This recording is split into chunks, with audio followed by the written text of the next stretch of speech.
बिहार में सैलाब कम होने की बजाय लगातार खतरनाक होता जा रहा है।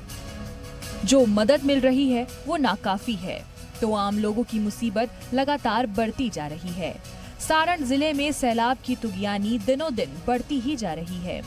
जिले के 9 ब्लॉक के 102 पंचायत के 447 गांव सैलाब से मुतासिर हैं। आफत से निपटने के लिए इंतजामिया ने 283 कश्ती, 19 मोटर बोट, एनडीआरएफ की 5 टीमें और 293 कम्युनिटी किचन का इंतजाम किया है।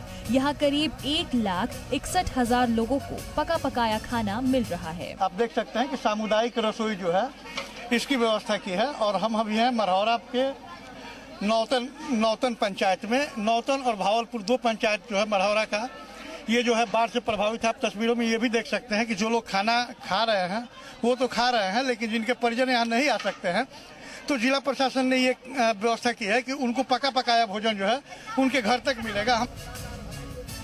नेपाल से पानी छोड़े जाने के सबब परमान नदी में फिर से उफान आ गया है। पानी पिरपिरा घाट के टूटे बांध से बाहर निकलकर तेजी से निचले इलाकों में फैल रहा है। तेज बहाव के सबब फारबिसगंज से कुर्सा कांटा जाने वाली सड़क पर डायवर्जन तबाह हो चुका है। ये जो पीछे डायवर्जन है, इस डायवर्जन पर पानी ऊपर तक आ चुका है और कल रात में पानी इस डायवर्जन के ऊपर से बह रहा था, जिसके बाद डायवर्जन कई जगह क्षतिग्रस्त हो गया है और पानी का दबाव अभी भी काफी है इस जगह पर। समस्तीपुर जिले के कई ब्लॉक पहले से ही सैलाब की मार झेल रहे हैं। यहाँ से गुजरने वाली गंगा, बूढ़ी गंडक, बागमती, करेह, बेंती और नून नदी कोहराम मचा रही है। नदी का पानी ओवरफ्लो होकर तेजी से गांव में घुस रहा है।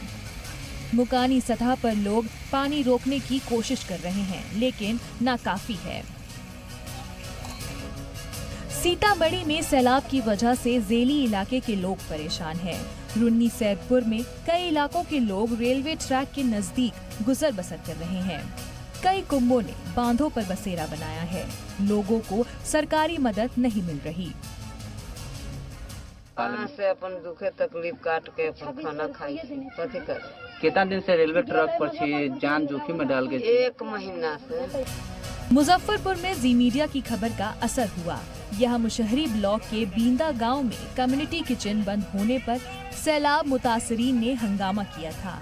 जी मीडिया पर खबर दिखाए जाने के बाद सीओ ने मामले पर जानकारी ली। ब्यूरो रिपोर्ट, जी मीडिया।